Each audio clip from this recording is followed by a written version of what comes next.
Welcome to my channel. நம்ம இன்னைக்கு geography second lesson 9th ஸ்டாண்டர்டில் லித்தோஸ்பியர் பார்க்கலாம்.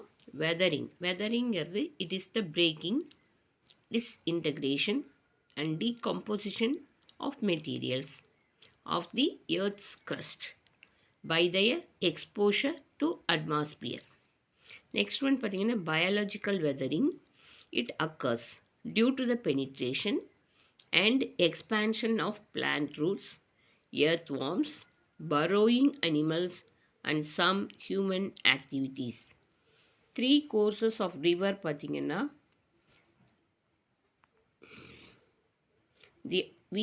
the upper courseல V-shaped valley, gorges, canyons, potholes, waterfalls.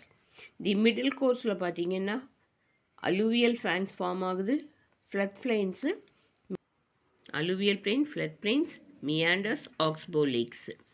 The lower course பார்த்தீங்கன்னா delta and estuary. இப்போ ட்ரிபியூட்டரினா என்னென்னா small stream join the main river. இதுக்கு example பார்த்தீங்கன்னா river Bhavani. டிஸ்ட்ரிபியூட்டரி அப்படிங்கிறது reverse separated from main river. மெயினான ரிவர்லேருந்து ஒரு ரிவர் பிரிஞ்சு போகிறதுக்கு பேர் தான் டிஸ்ட்ரிபியூட்டரி. ஒரு சின்ன ஆறு மற்ற மெயின் ரிவரோட கலக்கிறது ட்ரிபியூட்டரி. அதுக்கு எக்ஸாம்பிள் ரிவர் பவானி. இதுக்கு example Kollidam. The world's largest oxbow lake எங்கே இருக்குன்னா லேக் சிகாட் இன் அர்கன்சாஸ் யூஎஸ்ஏல. ஏஷியாவோட லார்ஜஸ்ட் ஃப்ரெஷ் வாட்டர் லேக் எங்கே இருக்குன்னா பீகாரில் லேக் கன்வர்.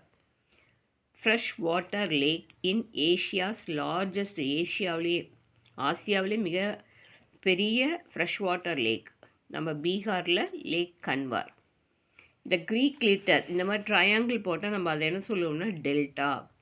இதுதான் this resembles the triangular delta of the river Nile.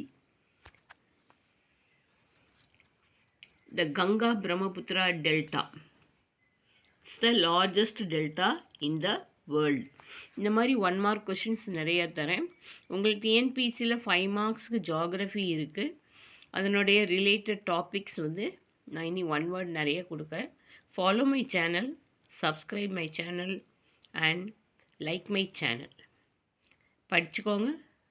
உங்கள் எக்ஸாமில் நல்ல மார்க் ஸ்கோர் பண்ணால் ஆல் த பெஸ்ட். பாய்.